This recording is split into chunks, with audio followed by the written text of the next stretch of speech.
everyone, welcome back to another episode of SipNReview. My name is Chantel, and today I will be doing a review on The Oval, Season 2, Episode 5. Do not forget to subscribe to my channel. Give this video a like by hitting a thumbs up. Let's get started. So the episode opens up where we left off. Jason told his mother that she is going to be his fourth victim. When she asked him who was his third victim, he said, Grandma. Y'all, I had to pause for a second. It's too much. This show is so good, okay? It is the best show, okay? One of the best shows, I must admit, on BET right now. So, at least he's being honest with his parents, and his honesty also means that he don't care about killing people. So, Jason went cray-cray. He is 50 shades of crazy. He told his mother that he was sick of the both of them and that he did his mother a favor by killing her mother because she hated her anyway. Jason said that he choked his grandmother out because she wouldn't stop talking about how she was going to get them in line. And he said she was evil. Jason said that no one saw him when he killed his grandmother. And he also said that his grandmother was so nasty. So you're saying your grandmother's evil and you're evil as well. So the apple does not fall too far from the tree because you're a murderer. And he said that he saw everything with Denise and his father. Jason said that Denise was a whore. Hunter used to spit on her and choke her and pee on her, and she would just laugh. She enjoyed being treated that way by him. What the freak show is going on? Jason said that she was a horrible woman and she had to go. Wow. That's a prime example. Be careful of what you do in front of your kids because they are watching you. Shaking my head. Jason said that he saw his mother throw herself at Max and Sam in the kitchen. Jason told his mother that they were sick and twisted people. Shaking my head. It seems like everyone in this White House, the kids mainly, and Jason and his mother and father, they all have problems. Jason told his parents that they are the murderers because they made him kill because of their sick behavior. Jason said that they didn't want to live in the White House. Y'all made us come. So he and his sister, they didn't want to live there. They were forced to do so. Victoria wasn't falling for his sob story. She said that they gave their kids everything. Jason said that y'all gave us everything except for love. Go off, Jason. Jason told his parents that they were the worst parents. They gave he and his sister boarding schools and nannies, all except love, like he said. Jason told his mother that he's moving out next year when he turns 18. Victoria told Jason that he'll be out sooner than that because she's going to have him committed. Jason said, "You really want to do that?" Jason said that he's not going anywhere. And then Jason said that we have to get my sister Gail back because she was terrified when those men took her away. Shaking my head. President Hunter said that they have to put Jason into a facility because he needs help. Jason got upset and he choked Victoria because she said that she was going to put him in prison. Hunter pulled Jason off his mother. Jason don't need prison. He needs a straitjacket. Period. Jason needs to be by himself because he's going to kill the people in the prison too. And I still stand by my word. Kyle ain't got nothing on Jason. Jason's traumatic childhood made him this way, and I blame his parents for a part of it. I'm too done with Jason. Jason said that he will be in his room. Let him know when it's time for lunch. Boy, bye. Jason don't give two F's. Tell him when his supper is ready. That's all y'all can do for him right now. Good day. Jason almost killed his mother when he was choking her. Jason is calling Kyle and Donald to get rid of the body. Victoria wanted to call her father so that he can take care of it. Why call Kyle and Donald to do it? They know too many of y'all family secrets already. Shaking my head. And exactly, that's what Victoria said. Victoria, go sit down somewhere before Jason used the sword on you next, girl. Moving on. Nancy and Barry were in the kitchen. Nancy said that she was cooking dinner for Richard. Barry told his mother to give his father some space. Exactly, genius. Don't be so sure about him coming around because you have never seen Richard get this mad with you. From what I see, you have never heard him this bad before. Barry told his mother that he saw Ruth, and when he took her to the police station, they locked him up. I still think that it was stupid for them to lock him up for that because she was the last person seen with his missing daughter. Nancy told Barry that she is not in the mood for his disrespect today. Barry told his mother that she got a lot more coming from Dad. Facts. Kyle and Donald pulled up. The president called them to dispose the body. They opened the trunk and they saw Jean's body in the trunk. Shaking my head. It's sad that Jason killed that poor girl. Donald thought the president killed Jean. Nope, it was Jason, and he told him that Jason killed Denise too. Max was supposed to be watching the president's room when Jason snuck in and killed Denise. Wow. Donald was acting like he don't believe that Jason killed those people. Y'all better be careful around Jason. What makes Jason so scary to me is the fact that you don't ever see him coming, and he's the least one that you would expect to kill anyone. Now, if you recall on season 1, when they first moved into the White House, Jason already found out all the secret passageways. He know how to get into many rooms in there without being seen. Kyle told the president that he have his out. Hunter said, "What the F did you just say to me? This man just found out that his son is a serial killer. Why would you say such a thing to him?" Shaking my head. Kyle picked the chest up like the president told him to do. Kyle could have made it look more realistic. Why didn't Kyle pretend to struggle, or was he trying to appear strong in front of his man, Donald? Donald told the president that he was sorry. Why are you sorry for him? He's the one that should be sorry. Yes, Hunter, you are a bad parent. Stop hoeing in front of your son. Donald told Hunter that if he puts his wife in prison, that it will reflect poorly on the entire administration. So that if he puts his son in prison, that it will reflect poorly on the entire administration. Donald is trying to convince the president to get his son committed or move him to an isolated area in the White House so they could keep an eye on him. Hunter said that he is afraid of his own son. I'm scared of him too, and I'm not even on the show. Donald is going to move Jason for Hunter. Hunter asks, what would they do if Jason talks? Donald said that he would take care of it. Donald is going to make some phone calls. Child, it might give Jason something to erase his memory. Moving on. Kareem was talking to the potential new employee at the drugstore. Dale is the name of the maybe new employee. Kareem wanted Sharon to move in with him. Boy, Sharon is not about to leave her man for you. Okay? You need to let it go. She ain't about to leave Barry.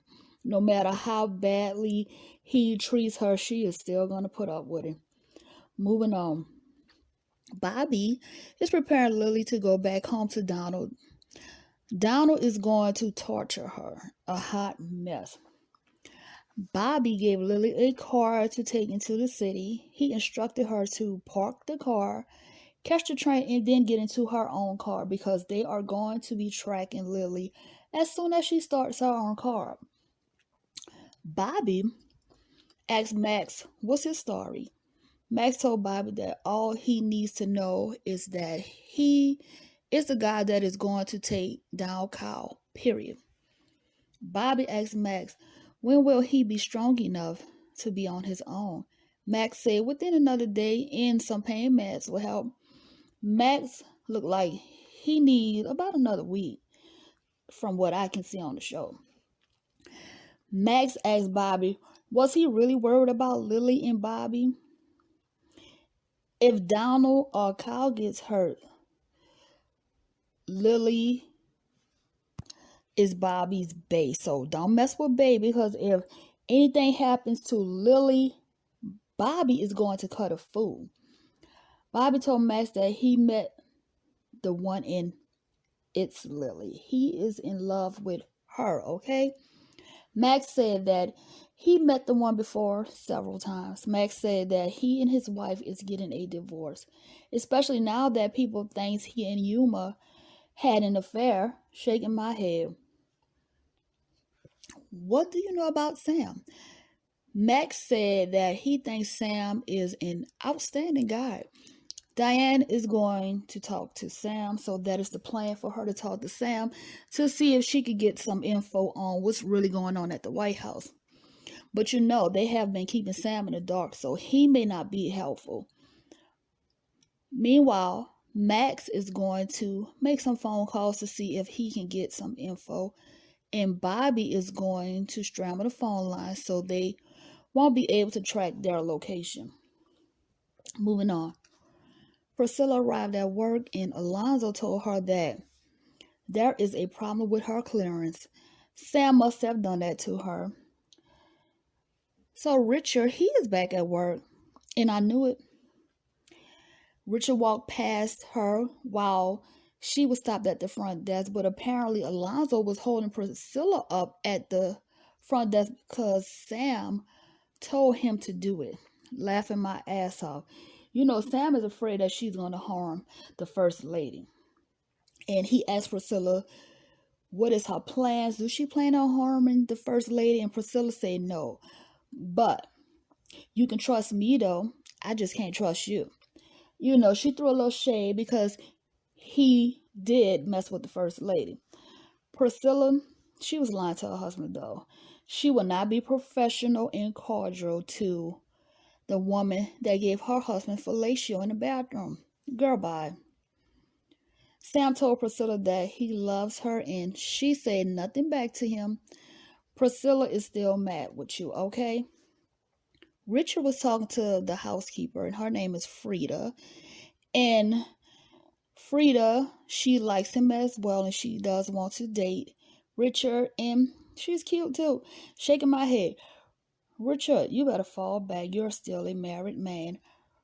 Frida told Richard that she was worried about him and that she feels much better now that he's okay. Richard told Frida that she don't have to worry about Nancy anymore.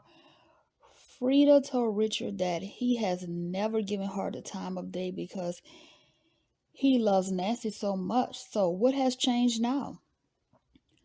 Richard told Frida that they have been attracted to one another for a while. Richard said that he doesn't care anymore about what Nancy has to say. Therefore, Richard asked Frida for her phone number so he could take her out to dinner, and he kissed her on the cheek. Richard is really done with Nancy. Yes, indeed. And there is a strong possibility that because he's hurt, he wants to do everything in his power to hurt her back, but he does still love his wife. Moving on. The new hire at the drugstore said that Kareem makes him nervous because he is cute. It's too soon to be letting anyone know that you're gay on the job, okay? They haven't even hired you yet, and you are already spilling tea. Dell, you don't know that is Sharon's ex, Kareem, right? Because he's already talking about how nice and good looking Kareem looks, LOL. Dell said that he moved away from a small town in Virginia because they didn't like him there because he is a gay man. And there it is. The Rakadoshi cult are the people that have Barry's daughter, at least now. Y'all know where to look for her at because Dell said that they are running a cult in Virginia. And he named them, and this is all great news. At least it brings them closer to finding his daughter. Sharon called Sam to tell him that the new hire knew where the compound is located at. It's probably best to call Sam first instead of having to call Barry because you know Barry is going to act a plumb fool. Y'all know how he gets. So we move on to Sam. Sam went into the kitchen to check on his wife.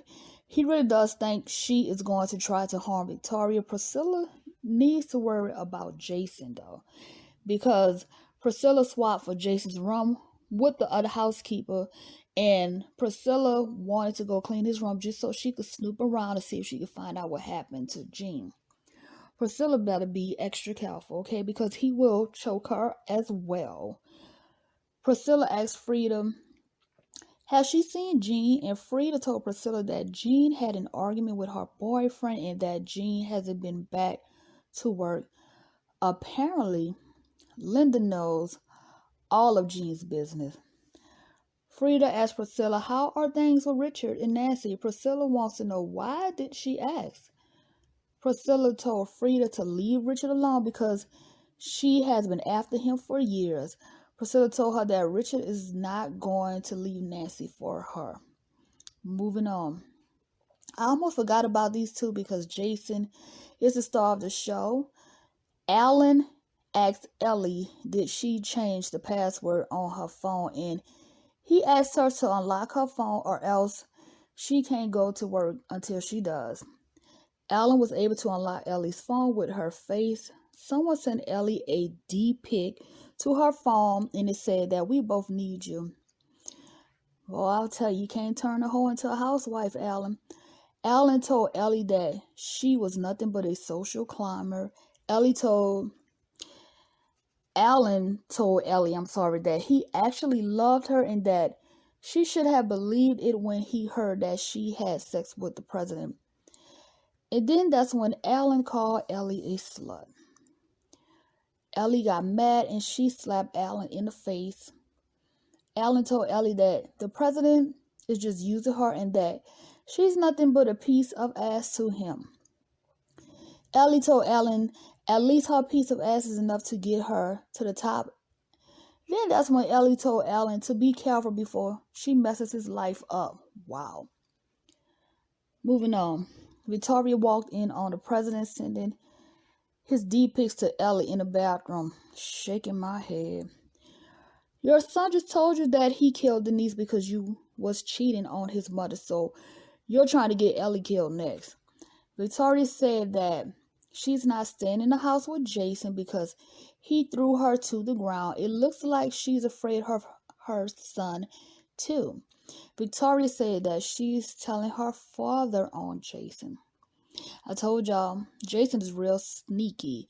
He was hiding under the tub the whole time, which means that he also saw his dad taking D-pics to send to Ellie. Shaking my head. Hunter told Jason that he doesn't have to go away. He can get treated right at home. Jason called Victoria Mom. Victoria told him, my name is Victoria and don't you ever call me Mom again. LOL. Sheena already disowned her son. She said that she can't believe that she gave birth to a demon seed like Jason. Shaking my head. Priscilla is in Jason's room snooping around. She looked underneath his bed and Jason asked her, what was she doing in his room? So guys, that is the end of my recap on the Oval. Do not forget to subscribe to my channel. Hit the bell to be notified whenever I post a new video. Follow me on my Instagram at SipNReview. And also check out my SipNReview podcast. I do have a new podcast that I loaded, and is loaded on a weekly basis. Thank you for listening, and you all have a blessed day. Bye now.